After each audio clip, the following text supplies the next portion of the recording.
Okay, so now we've talked about linear equations, linear equalities, and finding solutions for linears, for radicals, for rationals, irrationals, things of that nature. But sometimes we want to find uh, inequalities. Sometimes we want to find if the unknown is at least a certain number, or at most, if you want to find a maximum or minimum. And in those cases, you're given not an equality, but an inequality, and you're asked to solve for values of x. So we've got a couple of problems here that we're being asked to solve and graph the solution set on the number line and to use interval notation to talk about to express the solution sets. And we'll talk about interval notations also, just to make sure that that's clear. So we solve inequalities in much the same way that we do equalities for linear equations. So our first question that we're given here is 3 times x plus 4 is greater than or equal to, that's, greater than or equal to, the greater sign always opens up towards the larger side, so that's greater than or equal to 5x minus 26. And basically what we're being asked here is what values of x make this inequality true. And we're going to go through it and we're going to solve it in much the same way that we do a linear equation. So the first thing we'll do is we'll multiply this term out. So we'll get 3x, 3 times x is 3x, 3 times 4 is 12. But instead of saying equals, we'll say that's greater than or equal to this 5x minus 26. Now, just like a linear equation, we're going to isolate our unknowns, our x, on one side of this inequality, and we're going to isolate our constants on the other. So if we subtract 3x from both sides of this inequality, we'll get 12 is greater than or equal to 3x minus 3x is 0. 5x minus 3x is 2x, and that's 26.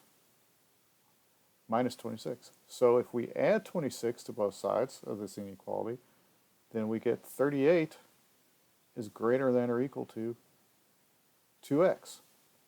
So now we divide both sides by 2, and we get 19 is greater than or equal to x. So that's our solution. Now, they've asked us to write it in interval notation, and just as a reminder, or maybe you don't know what interval notation is. Interval notation is basically writing out what intervals that this is true. So x is less than or equal to 19, because 19 is greater than or equal to x, so x must be less than or equal to 19. So in interval notation, this would be, you have a parentheses. Parentheses in interval notation means less than or greater than, if it's like that. And then if it were to be greater than or equal to or less than or equal to, we would use these brackets. But we start off, it's anything less than 19, and that goes all the way out to negative infinity. And we use a parentheses here because you can't have anything equal to negative or positive infinity. So we're going to have a parentheses there. And that's going to be up to 19. And that's, it's a greater than or equal to sign there. So it'll be a bracket. So that's our solution in interval notation. It's the interval from negative infinity to up to and including positive 19. Now they've asked us to graph this, and I've got a website here that I found that we can put this in and we can see what it actually looks like. So if we have 19 greater than or equal to x, that's what that looks like. All right, you have up here at 19, you've got a solid line because that represents greater than, that represents that it's equal to. So we'll have a solid line. If that was a less than 19, it'd be a dotted line. But it's equal, it's less than or equal to, so it's a solid line. And then the shaded region is everything less than 19. And you can see with this website, we can zoom out, and we can zoom all the way out, keep going and keep going.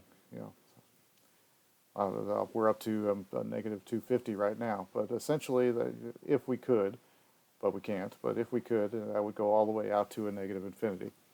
So that's what that graph looks like. It's a solid line where x equals 19, and then the shaded region to the left of that to show that it's everything less than or equal to 19.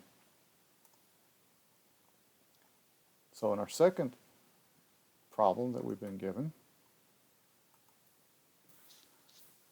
we have 1 minus 2x over 3 minus x plus 5 over 12 is less than x minus 3 over 4. Now we're going to treat this just like we did with our equality, with our linear equation that we did before. We're going to find our lowest common multiple, least common denominator, however you want to phrase it. But basically, 3 goes into 12, 4 goes into 12, and 12 goes into 12. So we're going to multiply both sides of this inequality by 12 to get rid of those fractions. So we'll have 12 times 1 minus 2x divided by 3 minus x plus 15 divided by 12 is less than x minus 3, that's a 3, over 4 times 12. And again, we haven't changed this overall because we've done the same thing to both sides of this inequality. Multiplied this side by 12, multiplied this side by 12. So, if, 12 divided by 3, which is what we have here, that gives us 4. So then we'll have 4 times 1 minus 2x. Oops, no need to write it as a fraction because that's gone. 1 minus 2x. 12 divided by 12 gives us a negative 1, so then we'll have a negative x plus 15. And that's less than, and that'll cancel out. 12 divided by 4 is 3, so then we'll have x minus 3 times 3. So we're going to go ahead and multiply all this out, combine like terms, and then we'll solve for x. So we'll have 4 minus 8x.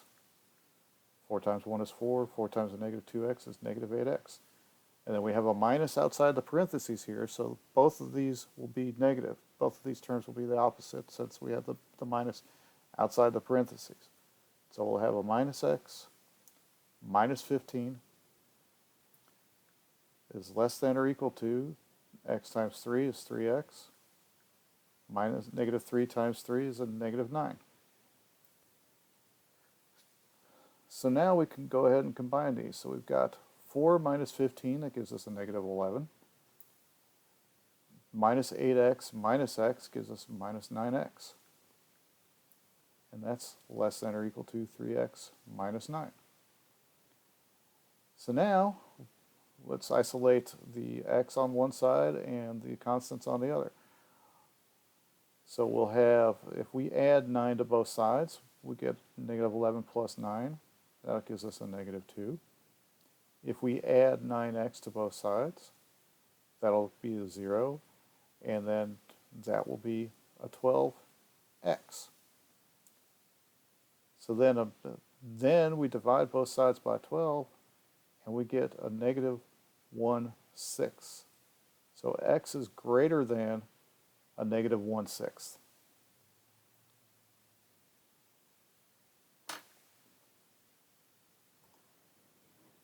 So our solution is x is greater than a negative 1/6. And again, if we write this in interval notation, because that's what they told us to do for our solution, then because it's a greater than, not a greater than or equal to, we'll have a parentheses, negative 1/6, and that goes to infinity. So that's where it is in interval notation.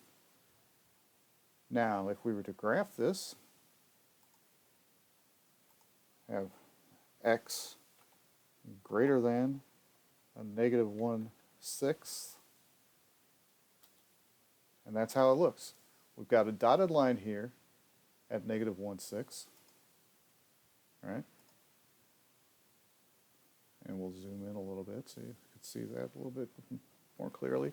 We've got a dotted line here at negative 1/6 because it's greater than and not greater than or equal to. And then that extends out to infinity. And if we wanted to, we could go ahead and check this. Go ahead and check this with our original equation. We could say x is a positive 1 and then go ahead and solve for that. Well, if we did that, then we would get a 1 minus 2x divided by 3.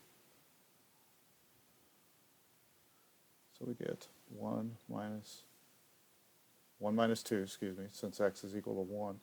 We'll say that if x equals 1, and that's over 3, minus 16 over 12,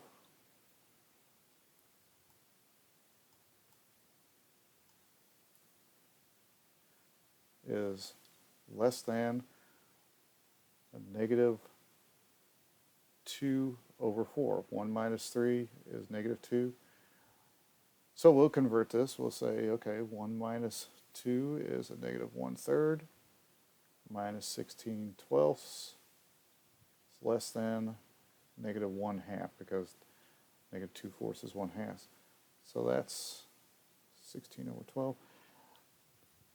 Negative 4 over 12 minus 16 over 12. That will be a negative 20 over 12.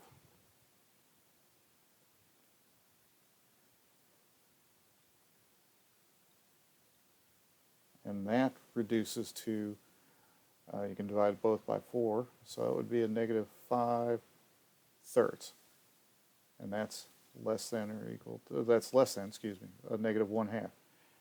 And that is, if you wanted to go ahead and calculate that out, if you put that into your calculator, you'd say 5/3 is 1.67 repeating.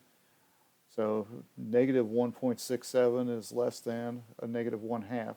So that checks out. So that's how you would solve, that's how you would find your solution set for a linear inequality. It's much the same as if we had a linear equation, except for finding a solution, one singular solution, we have a solution set.